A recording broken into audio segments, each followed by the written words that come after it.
Hey guys, it's Dr. Justin Marcagiani. Welcome to the Beyond Wellness Radio podcast. Feel free and head over to justinhealth.com. We have all of our podcast transcriptions there, as well as video series on different health topics ranging from thyroid to hormones, ketogenic diets, and gluten. While you're there, you can also schedule a consult with myself, Dr. J, and or our colleagues and staff to help dive into any pressing health issues you really want to get to the root cause on. Again, if you enjoy the podcast, feel free and share the information with friends or family, and enjoy the show. And we are live. It's Dr. J here in the house with Evan Brand. Today, we're going to be chatting about natural strategies to help detoxify Roundup or glyphosate. Really excited to be chatting with Evan today. Evan, how are we doing today, man?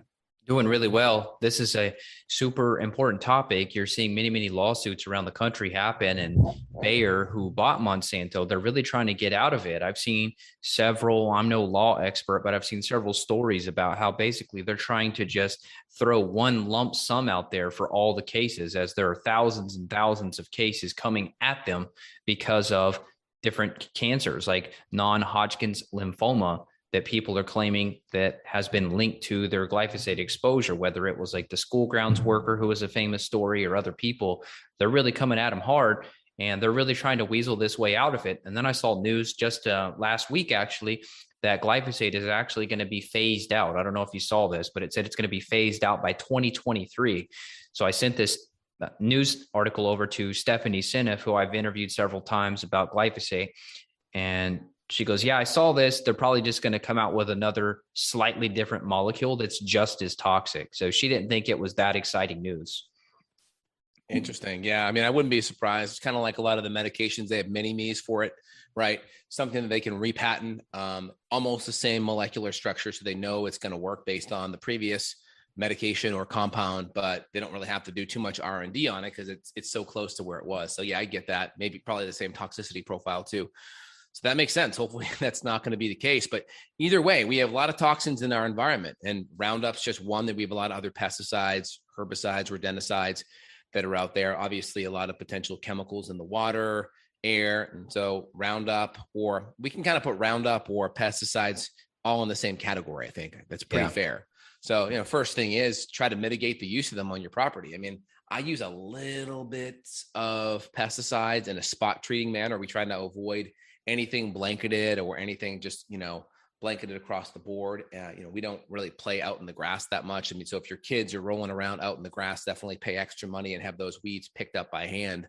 I think that's a better way to do it. But every now and then there may be a necessity to spot treat stuff, but do your best to avoid that, especially if your kids are playing anywhere near grass like that, or just have a grass in your yard that, this is the play area. This is where the kids go. We put a nice little rock pit in our backyard just because we know that the rock pit's going to be perfect, right? Put some like soft pebbles, not soft, but, smaller pebbles in there that are, still fun to play in, and they have a digger pit and all that. So just try to do your best. If you have kids that are young that are playing, mitigate any playing on areas that have any pesticides at all. Try to mitigate the use of them 100%, and try to have safe spaces in your yard that are perfectly clean. There is an alternative to Roundup. I'm trying to figure out what it was. The Moms Across America did an article on it. I'm trying to find it here. It was like a non-toxic weed control. I don't care about weeds. My grass looks cool. It's got clover. We've got many other different species of plants besides just grass. I mean, I think it's a myth and it's dumb. You have all these neighborhoods where they think you got to have the grass looking perfect. And grass is just like another version of monoculture. It's like if you go and walk through my yard, you're going to see so many different types of plants. So I just don't care. I think people have been brainwashed by the mainstream industry. Like even our neighbor, we've seen, just out in flip-flops spraying the glyphosate on their weeds. It's like, who said dandelions are bad? Like that's the first food for bees. So for me, I'd rather see a field full of dandelions. I guess it's personal preference, but I kind of like it. Yeah, it just depends. The biggest problem with weeds in relationship to grass is they grow like 3 times the speed. So if you haven't cut your lawn for a week, your grass is this long and then your weeds are this long, right? So you have you miss the nice homogeneous kind of clean lawn. I'm a big lawn guy. I like a nice clean homogeneous lawn. So I'll walk out there, halfway through the week. If I see any weeds popping up, it's easy because they grow twice the speed as grass. And I'll just go and take 5 minutes and I'll just pull up by hand. I like a really nice, pretty front lawn. So I'll go there, spend 5-10 minutes a week walking around, pulling them by hand just to mitigate the chemical usage. But first thing is decrease the chemical usage, decrease the chemical dependency out of the gates. I think that's the easiest first step. So here's one. There's one called Dr. Kirchner, natural grass and weed killer. I'm going to try to look it up, see what the ingredients were. There's another one, another competitor to it called Green Gobbler, and that's a 20% vinegar weed and grass killer. And this thing's got crazy high reviews of it. This Dr. Kirchner, Kirchner, natural weed killer. This is just, so it's 4% sodium chloride. Interesting. Mm-hmm. And they say this ocean saltwater-based product is made for non-selective control of broadleaf weeds and weed grasses, results in hours. So there you go. I mean, it sounds like they're literally just using like concentrated ocean water, and they've got thousands of 5-star reviews on people. People on Amazon are posting their reviews of them in their garden after spraying this stuff, and it literally kills it all. This lady said here that it's magical and safe. So there you go. Interesting. So we'll have to put some links down below. So you have what? So what are those two products? Those one that was an apple cider vinegar based. What else? Yeah. And then you got this other one that's salt water. It's literally like 4% ocean water concentrate. And then you have another one called Natural Armor, which is a 30% vinegar concentrate. Okay. My wife even saw one at Target recently. She saw like an organic herbicide. I had a picture of it. I don't know if I could find it on my phone or not, but she sent me a picture the other day. She said, there's no excuse for people using glyphosate. And I said, I know. And then she sent me that picture. I'm going to see if I can find it. That's good. I mean, glyphosate, what it does is it basically is a chelator. It pulls away all the minerals from the soil. And so it decreases the minerals getting up into the plant, which then kill it. And so if you're using it even worse on food you're eating, it's way worse, because now you're destroying the quality of the topsoil. You're destroying the minerals in that soil. And we know that soil requires minerals so that plant can, let's just say, express its full nutritional potential, if you will. So if we have nutritionally deficient soil, like manganese, for instance, vegetables are going to have less vitamin C in it, right? And so we know the minerals have a major role in the quality of that soil. It plays a major role in the kind of nutrients that plants will produce. So you're going to have less nutrition in soil where there's a whole bunch of Roundup that's chelated out a lot of those minerals. Yeah, I was going to say, let's hit on the mechanism. So that's definitely a big important one. And then the other one that you and I test for on the gut is we're seeing that glyphosate's damaging the beneficial bacteria in the gut. And this is happening at even ppb, parts per billion levels. So once you kill off the beneficial bacteria in the gut, now you see the overgrowth of Clostridia. And there's a famous chart. I know you've seen it before, and hopefully others have seen it, but you could just look it up, type in glyphosate autism chart, and you can see the correlation where glyphosate skyrockets along with autism rates. And I've seen many, many autistic children, and we test their glyphosate levels, and they're always high. So this is not saying causation, but this is saying correlation. And William Shaw, Bill Shaw, he's the guy at Great Plains Lab that we use for these toxic chemical tests. He wrote a great paper on this. He had a paper published about the mechanism. Essentially, it was like an order of operations. It was the glyphosate, as you mentioned, will cause nutrient deficiencies, but then damages good bacteria. Bad bacteria like Clostridia overgrow. Now you've got these organic acids that go high, which mess up an enzyme that breaks down dopamine. Now you've got excessive dopamine. Now you've got brain toxicity, and then you damage the mitochondria. So it's a long route to get there, but this is directly damaging mitochondria, which is certainly linked to chronic fatigue and other issues. So when we're looking at someone's picture of health, and we see they've got a major overload of pesticides and they're fatigued, we're not going to say, hey, this is your number one smoking gun of fatigue, but it's certainly a big piece of the puzzle. And I can tell you personally, but also clinically, when we use nutrients, which we'll get into to detox these pesticides, we see that energy levels go up. And you mentioned exposure. So also you got to consider where you live too. So even if you're just having Joe Bob next door spray, that might not be as big of a deal as more agricultural areas, which is, partially where I am, which I don't like. There's corn and soybean around here. This is just part of the country where this happens. And there's papers on even 1 mile of pesticide drift. Yeah, so the question, I'm far more worried about you because just the load, if you look at just the load coming through. Oh yeah.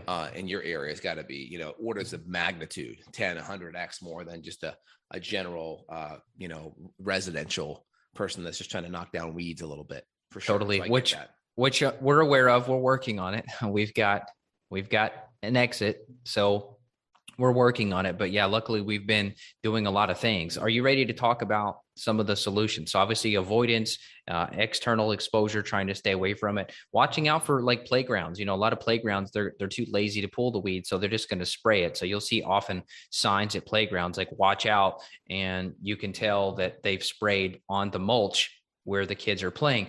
And then you may say, well, oh, we'll just go to a rubber playground where you have all those chopped up tires, but those are really toxic too. We measure those rubber chemicals on the chemical profile for children too.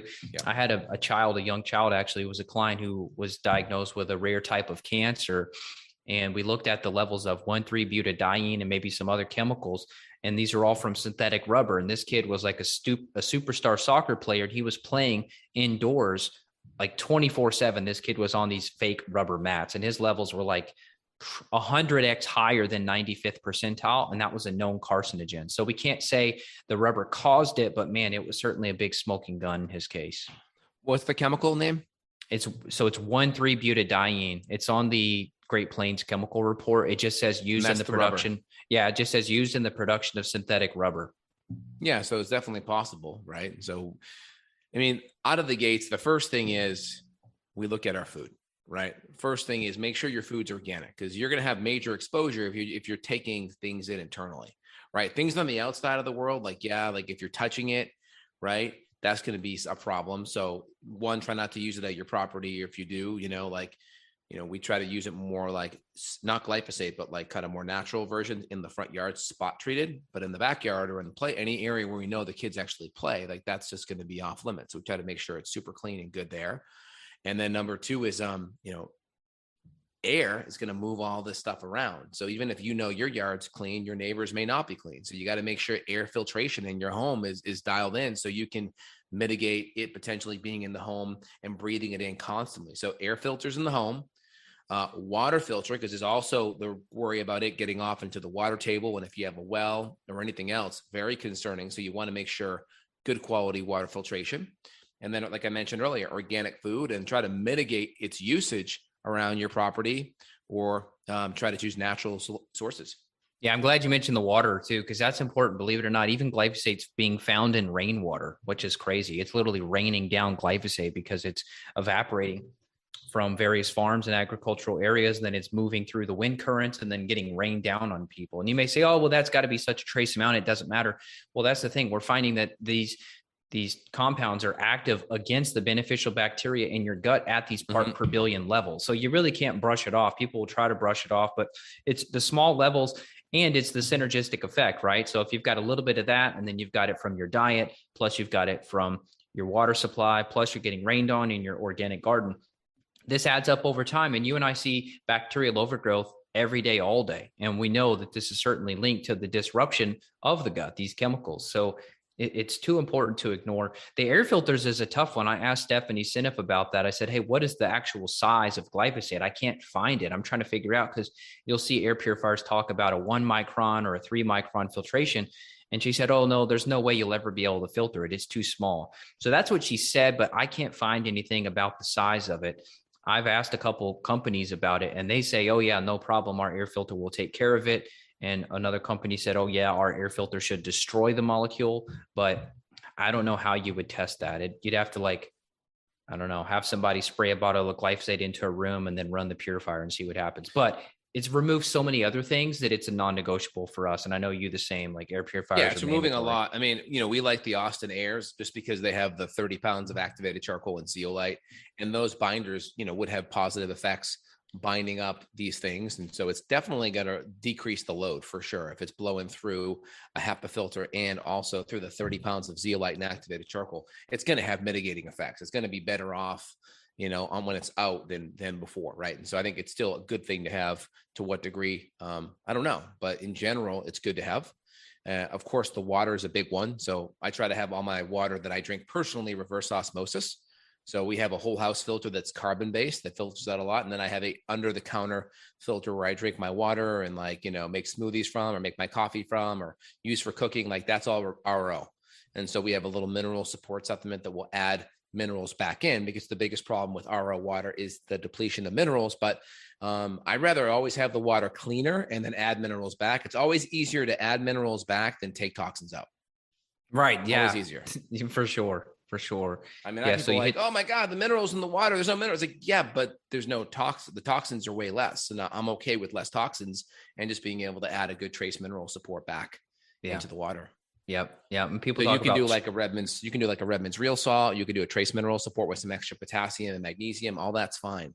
I'll That's do great. some of the seawater too, like some of the seawater, like Quinton, and there's a couple other professional brands we use of seawater. That stuff, I tell you, I was kind of skeptical. I'm like, how is adding like basically salt water going to help me? But it sure did. I mean, it definitely is like a thirst quencher. So it's pretty remarkable the difference. Well, your cells need they run on a sodium potassium pump. There's this gradient of minerals on either side of the cell.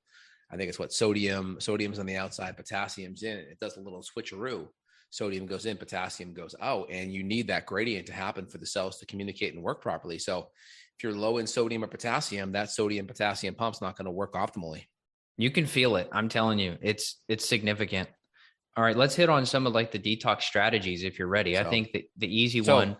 the first thing is all the lifestyle stuff. That's foundation. And then we stack up. So easiest thing out of the gate is going to be glutathione. So glutathione, whether it's acetyl, liposomal, reduce, whether we're making it with all the precursors like NAC, ALA, glycine, collagen, right? All these things are going to be really important to help make your master antioxidant out of the gates. That's probably the big one first. Yeah, glycine's huge. And there's actually some papers just on glycine by itself in isolation Yep. helping with glyphosate, which is awesome. So I actually take glycine before bed. It really helps sleep too. Yep. So that's another cool benefit. But Yeah, you can mix collagen, peptides. Like I use my True Collagen with a little bit of magnesium powder before bed. That knocks it right out. And glycine's helpful with other toxins, other like strippers like xylene and things like that. It will detoxify xylene, these kind of chemicals too. So glycine's excellent. And then of course, we know Roundup's very destructive on the gut. And so if you're doing glycine, it's very helpful to kind of heal the enterocytes and repair those too. yeah, I would say probiotics are somewhere on the list. Now, I don't know in terms of priority, and the mechanism is the same as it is for mycotoxins. There's some cool research coming out about Yes. probiotics actually being able to convert toxins into less toxic forms, and then that makes them more water soluble and able to be excreted from the body. So there is some cool mechanism involved with probiotics. And of course, if you're working with a practitioner like us, we're going to kind of coach you through when and how and what we're going to use. Correct. But that is another cool piece of the puzzle. I'd say my next one is going to be micronized chlorella. There's a couple professional versions that we use of it. And this is better than the broken cell wall chlorella because it's smaller molecules. And then that's going to allow better transfer across the blood-brain barrier to get some of these heavy metals out. So we'll actually use some products that are basically designed for heavy metals, but we'll use them off-label for like mold and chemical detox. Yeah, and so like I have a heavy metal clear product that has some of the chlorella in there. It also has some of the sodium alginate, and then also some of the modified citrus pectin. These are really good binders that will help with metals, and they'll also help with pesticides too, which are great. And then some of the research you're talking about probiotics actually converting some of the mold toxins, and also they also have an effect binding them too. Is that what you're saying too? Yeah, I know it's a conversion. I don't know if it's actually binding, but there's a lot of like Great Plains. They're doing a lot of work on like promoting the idea of probiotics being like the universal mold detoxifier now, even better, higher rated than charcoal, for example, which is crazy. That's why we always talk about dealing with the gut and working on the gut before we push any crazy detox, because we know the gut's so important. It's like a lot of these functional medicine principles are like, we kind of know they're tried and true. But when you look into science, like you find more little nitty gritty within the science of what's happening, why that is the case. Like we just kind of know clinically you get better results doing it. So we kind of go that way. And then we just see more data kind of just supporting that hypothesis. It's cool. Yeah, it's fun because you and I have been basically using the methods we use for years, and then new stuff comes out that's like, oh, cool. Well, we were doing that already. Now we know that it was actually doing other things that we needed it to do for us, like get rid of toxins. So that's awesome. How about sauna too? I mean, sweating has been proven to help excrete so many things. I'll tell you, I had a lady that was in her 70s. We ran a chemical profile test on her. This lady's test was so clean. I was almost in disbelief because I've seen 5 and 6-year-old children that are just off the charts with chemicals. And then we have this lady in her 70s who you think just lived through all sorts of different eras of, toxicity. And man, I tell you, her chemical test was as clean as a whistle. I said, what are you doing? And she was in a sauna 3 to 4 times a week for half an hour. I said, wow. I said, you are living proof that the sauna works and that sweating is an incredible detox pathway. And I see a lot of women too. They're like, oh man, I'm pregnant. Like, what's the best way to detoxify when I'm pregnant? I'm like, well, number one, we don't want to really push any detoxification. The only thing I may gently recommend is maybe a little bit of a kind of a natural fiber, eating organic, drinking lots of water, and maybe a little bit of an infrared sauna. But you have to shower right afterwards just because you don't want to move toxins to the skin and then have them reabsorb back in. So you want to make sure you use a good 10% sulfur soap, break up that film of toxin on your skin so it flushes off your skin. So would you agree that, you know, potentially doing a little bit of sauna therapy, as long as you're not depleting yourself, dehydrated, is probably one of the more safer, gentle ways to detoxify if you are pregnant? I guess it depends on temperature. Like I'm not going to put a lady in like 180, like a hot rock Oh one. yeah. I think an It'd infrared be one. infrared where it's lower temperature. Yeah, I think if you're probably at like 125 degrees or something that's somewhat natural that you could experience on the planet, I think would be no problem. The chlorella should be no problem too. You know, we've It actually stays in the talked. gut. It stays in the gut. You're probably okay. I mean, chlorella, some kind of a gentle, more food-based binder is probably okay. I mean, if you're gonna do some kind of a sauna and you're pregnant, one, make sure you're hydrated, make sure you have minerals. Start with like 3 or 4 or 5 minutes, and then just kind of add like a minute or two every time so you don't overdo it. I'd always rather know you go in at a lower level where you're confident you can handle it, and then gently nudge it up, and then just make sure you shower right afterwards. It's probably the only detoxification means that I would really push outside of a gentle binder that's food based for my pregnant females. Any Yeah, feedback on that? Would you agree? I would say I don't see a problem with charcoal and Yep. chlorella during Binder. pregnancy because Yep. you have to kind of weigh the pros and the cons, right? And we know that, for example, these toxins go through the placenta. We know they go through breast milk. So here you are willingly letting these toxins go through to the unborn baby when you could simply use a gentle binder to try to mitigate some of that or even detox that. There's actually been some crazy stuff being done behind the scenes. I won't go into too much detail because I don't think it's published yet, but showing that these micronized chlorella molecules can literally detox the baby before the baby's even born. So you can actually have a baby come out cleaner than it would have been chemical wise by being detoxed throughout the pregnancy by the transfer of the chlorella from mom to baby. And then, of course, once the baby's born, through the breast milk, also there is some transfer of chlorella. So there's some crazy, crazy stuff coming out on that, but too soon to say exactly. Very cool. I like that. So yeah, we have our binders. We like the binders.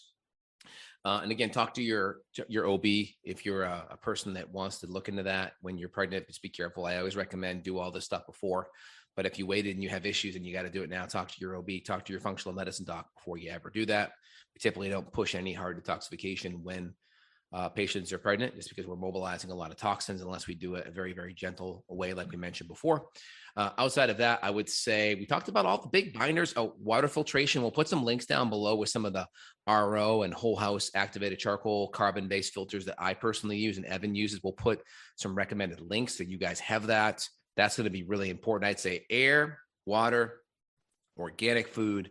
Those are going to be big. And then we can supplement on top of that. And so in my line, I use heavy metal clear, my detox aminos that have calcium deglucarate and all the sulfur aminos and reduced glutathione. Evan has some similar glutathione and sulfur and mineral based products that are like our binders, like fulvic minerals or things that help bind up some of these things too. So we'll put some links down below if you want some recommended products that we personally use.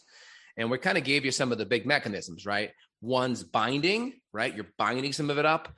And the other one is you're working on enhancing your own detoxification pathway so they can excrete them. And then, of course, low-hanging fruit, right? The solution to pollution is dilution. You take any toxin, you hydrate well enough, good clean water and minerals. The more you hydrate, that toxin becomes less potent, the more it's diluted. So it's low-hanging fruit. It's easy to forget, but solution to pollution is dilution. Cheers. Yeah. And this is real stuff. I mean, we've seen many, hundreds at this point, before and after case studies of measuring these chemicals. It's absolutely remarkable what can be done. So if you're just like, oh, toxins are bad, and that's all you get from this podcast, no, remember that goes deeper than this. We're talking the way you perform in terms of your mitochondrial function, your energy levels, the health of your gut, and whether you have bacterial overgrowth, which then leads to bloating and burping and gas and issues with your joints and potential autoimmune issues, because now you've got Clostridia overgrowth. So if you hear this and all you think is toxins are bad, I need to detox. No, remember, this goes into every body system. This goes into adrenals, mitochondria, liver, gallbladder. I mean, the whole system is involved. So don't just blow this thing off. I still see people, I won't name her, but there was a lady I knew from my town. Now she's super big and she's got a supplement company that's in like all these vitamin shop stores and everywhere. And she did a Q&A. And I mean, this lady's a multimillionaire, and people asked her, do you eat organic? And she said, no, I think it's a waste of time. It's like, you're just what's the word? Not dumb. That's the rude word. Ignorant. She's ignorant. Yeah, that's the word. She doesn't know what that means, like how important that truly is, and how that's changing everything from her offspring and the health of her babies to her own health. So to people out there, if you've got the means to do it, which hopefully everyone can, I see people that have brand new iPhones, but then they say they don't have the extra dollar to buy the organic strawberries. You got to make this thing a priority, or you'll see the brand new Mercedes SUV in the McDonald's parking lot. Like, you've got to make organic a priority. Yeah, absolutely. So you got to make it a priority. It's shift that for sure. And again, people say organic's a fad. Well, again, before 1950, everything was organic, right? That's where the pesticide kind of fertilizer industry came, kind of post World War II. And so everything was organic before that point. And again, like, first thing I recommend in the order of priorities is make sure your meats are organic and pasture fed first. Okay. That's the first order of, let's just say, investment. The second thing is eat from the Clean 15. These are pesticides these are foods that have a lower pesticide load, and then avoid the Dirty Dozen. That's kind of the environmental working group thing. So we'll put a link for the Clean 15 and the Dirty Dozen. And then from there, you can start getting organic vegetables that are frozen. That's cheaper. And then, of course, start to buy them, more fresh and organic across the board. But that's kind of the progression. So just try to at least start with the meats, because meats hold the most toxins. And so fats are in the toxins. So you want to start with the meats first, and then you can work on going to Clean 15, avoid Dirty Dozen, frozen organic, and then full fresh on organic. That's kind of the algorithm there. Anything you want to say about that, Evan? Yeah, local too. I mean, if you can get local beef too, where it hadn't traveled thousands of miles from Brazil and they didn't cut down the rainforest to get that grass-fed beef, then I would totally do that. I get my meat from 15 minutes down the road. It's just hundreds and hundreds of acres of beautiful chemical-free pasture. So I feel really good about it. That's great. I love it. Well, very good. So out of the gates here, also one last thing, if you don't have good gallbladder function or good digestion, right?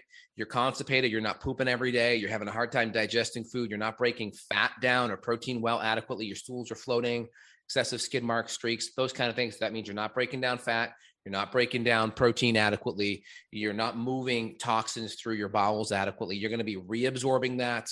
You're not going to have good gallbladder flow to push that out in the stool. So you're potentially reabsorbing or not eliminating toxins via your digestive tract. And so if we have digestive issues, we got to get some stool testing. We got to fix whatever's going on from a microbial imbalance or gut infection in the intestines. So that's really important. Got to work on liver, gallbladder, and making sure enzymes and acids are adequate to break everything down.